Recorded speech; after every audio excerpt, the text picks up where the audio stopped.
नमस्कार दोस्तों, मैं हूं नवीन पाटीदार और आप देख रहे हैं वॉइस ऑफ एमपी।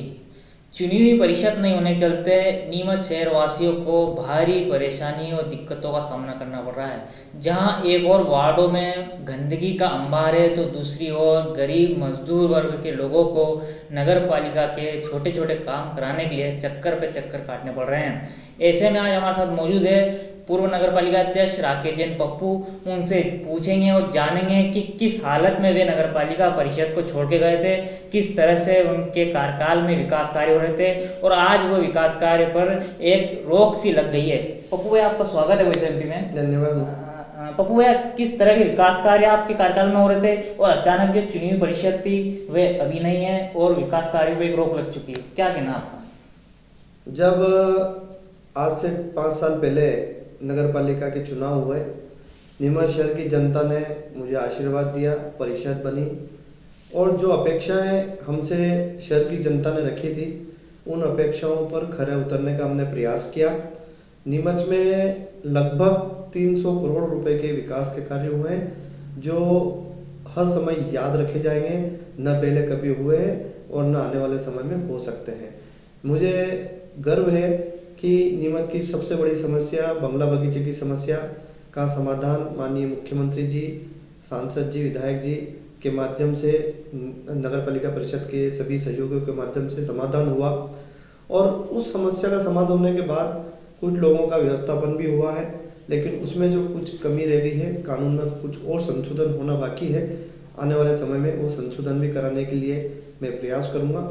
नीमच शहर की जनता के लिए एक बहुत सीवर लाइन का बड़ा प्रोजेक्ट चल रहा है जो लगभग अब अंतिम दौर में है, समाप्त होने वाला है।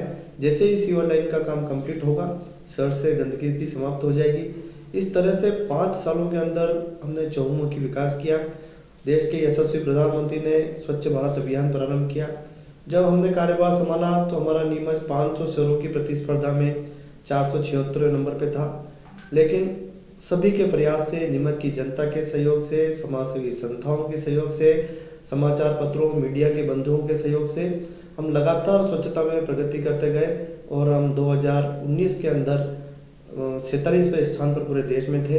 लेकिन दुर्भाग्य कहें कि जो पिछला 1 साल का कार्यकाल गया परिषद समाप्ति के बाद से, जो 10 महीने निकले हैं, उसमें हम व्यवस्था स्वच्छता में पिछड़े हैं और अभी पूरे देश में 90वें नंबर पे हैं और भी स्थिति लगातार गिरती जा रही है। स्वास्थ्य अधिकारी कह रहे हैं कि और भी हम नीचे जा सकते हैं। उसके पीछे कहीं न कहीं ये देखने में आ रहा है कि जो कर्मचारी हैं उन पर सीएमओ या अन्य अधिकारियों का नियंत्रण नहीं है। शहर में स्वच्छता बराबर नहीं हो रही है, गंदगी के ढेर लगे हुए हैं, बहुत सारी समस्याएं हमारे सामने आ रही है। नगर पालिका के अंदर लीज नवीनीकरण के प्रकरण 300 लगभग प्रकरण पेंडिंग पड़े हैं।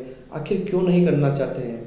ये जनता के बीच में संदेह होता है अधिकारियों के ऊपर कि आप चुन कर लोगों के लीज नवीनीकरण करते हो, क्यों एक लाइन से लीज नवीनीकरण नहीं करते हो? जिसका आवेदन पहले आया उसका लीज नवीनीकरण पहले होना चाहिए, लेकिन अभी वर्तमान समय में जो मैं दृश्य देख रहा हूँ उसमें ऐसा नहीं हो रहा है। उसमें गिनती के कुछ लोग जिनका प्रभाव होता है, जिनकी राजनीतिक अप्रोच होती है, उनका लीज नवीनीकरण हो जाता है, बाकी लोग नगर पालिका के चक्कर लगा रहे हैं। जैसा मैं समाचार पत्रों में पढ़ रहा हूँ और जनता से जो जानकारी आ रही है, नगर पालिका में भ्रष्टाचार भी चरम पर है और कहीं न कहीं उसको रोकना चाहिए। पप्पू, आप अभी भी आपके पास फ़ोन आते होंगे, छोटे छोटे राशन कार्ड से लेकर गली गुच्चों में अधिकारी समय पे नहीं मिल रहे हैं, टाइम पर बैठ नहीं रहे हैं। आपने भी कई बार दौरा किया नगर पालिका में, अधिकारी मिले नहीं। तो क्या मानते हैं, अधिकारी बेलगाम हो चुके हैं पूरी तरह से? या आप बिल्कुल सही कह रहे हो कि पिछले हमारे कार्यकाल के बाद से जो समय बीता है उसमें नीमच शहर की दुर्दशा हुई है। मैं एक छोटा सा उदाहरण आपको देता हूँ कि नगर पालिका परिषद नीमच मध्य प्रदेश की ऐसी नगर पालिका है जिसने बगाने जाने वाले रास्ते पर रेलवे का अंडरब्रिज बनाने के लिए 2,61,00,000 जमा कराया। ऐसा मध्य प्रदेश में पहला उदाहरण है इस नीमच नगर पालिका का। और वहाँ पर जो पानी का भराव होता है बरसात के अंदर, उसको निकालने के लिए हमने पंपिंग स्टेशन बनाया, वहाँ पर पंप भी लगाया है। लेकिन दुर्भाग्य कहें कि इस बरसात के अंदर जो जवाबदार अधिकारी हैं उनसे पंप चलाने वाले व्यक्ति की व्यवस्था तक नहीं हुई। 8-8 दिन तक वहाँ पर पानी भरा रहा, आने जाने का रास्ता बंद रहा। इससे छोटी सी बात कोई अगर नहीं कर सकते हैं तो फिर ये जनता की सेवा के लिए क्या काम करेंगे? सही कहा पप्पू यार। पप्पू यार, दूसरा बड़ा एक सवाल ये बनता है कि जिस तरह से देखा जा रहा है कि अधिकारी जो बेलगाम हो चुके हैं, दूसरी तरफ अगर बात की जाए तो वार्डों में सफाई नहीं हो रही है। आपको बार बार वार्ड वासियों के फ़ोन आते होंगे, आप अधिकारियों को फ़ोन करते होंगे, लेकिन अधिकारी है जो सुनने को राजी नहीं है। तो क्या आप ऊपर तक शिकायत आपने की?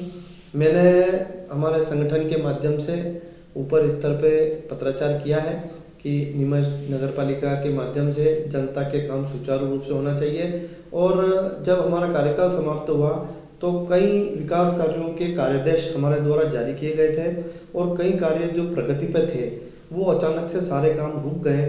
जो बीच में कांग्रेस का कालखंड आया उसके अंदर जो काम रुके थे उसके बाद से दोबारा काम नहीं चालू हुए।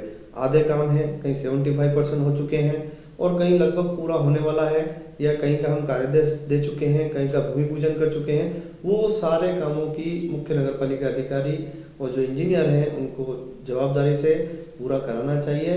और ऐसे ऐसे काम भी हैं जो जनता के लिए ज़रूरी है। मैं गार्डन की बात करूं, हमने शहर का एक एक बगीचे को सुंदर बनाने का प्रयास किया, गार्डन लगाने का प्रयास किया। 5 वर्षों तक में उनको मेंटेन करने का काम किया है, लेकिन दुर्भाग्य है कि वर्तमान समय में अधिकांश बगीचों की घासों की कटिंग तक नहीं हो रही है, पेड़ पौधों की कटिंग तक नहीं हो रही है, पानी पिलाने वाला नहीं है और शहर की सुंदरता को भी चौपट हो रही है। सिर्फ नीमच शहर के अंदर कहाँ पर बिल्डिंग बन रही है उसका काम रुकवाना, फिर उससे बात करना, फिर वापस काम शुरू कराना, यही काम नगर पालिका नीमच का रह गया है।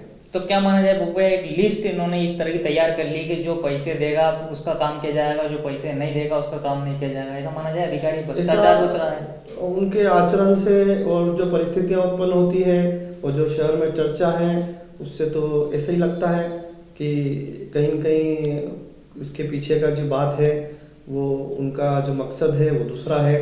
उनकी सोच विकास की नहीं है, उनकी सोच ईमानदारी की नहीं है। और बहुत सारे ऐसे काम हैं जो मेरे द्वारा जो काम किए गए थे और उस परिषद के अंदर जो हमने सप्लाई ली थी नगर पालिका में, जो रेट हमने कम करवा के जो नगर पालिका की जितनी अधिक से अधिक बचत हो सकती थी उसको करने का प्रयास किया है, लेकिन जो दर में हमने काम किया था उससे कई गुना दर में अभी सप्लाई हो रही है। ऐसे कई उदाहरण मैं दे सकता हूँ, लेकिन मेरा इतना और कहना है कि जो जनता के छोटे मोटे काम हैं, राशन कार्ड है, गरीबी रेखा के कार्ड हैं, पेंशन है, जन्म मृत्यु की सर्टिफिकेट है और निर्माण अनुमति है, नामांतरण है, लीज नवीनीकरण में भ्रष्टाचार को रोकना चाहिए। तो ये थे पूर्व नगर पालिका अध्यक्ष राकेश पप्पू, जिन्होंने बताया कि जिस हालत में इन्होंने नगर पालिका छोड़ा था, 47वें नंबर पर स्वच्छता अभियान में नीमच नगर पालिका थी, लेकिन आज ही नगर पालिका में भ्रष्टाचार और बेलगाम अधिकारियों के चलते वो 100वें नंबर से ऊपर आ चुकी। दूसरी तरफ नगर पालिका अध्यक्ष राकेश पप्पू ने यही बताया कि शहर में विकास कार्य पूरी तरह से चौपट हो चुके हैं, कोई भी विकास कार्य नहीं हो रहे हैं, अधिकारी जो है बेलगाम हो चुके हैं और जो पहले आता है उनका काम किया जाता है। मेरे सहयोगी शादाब के साथ नवीन पाटीदार।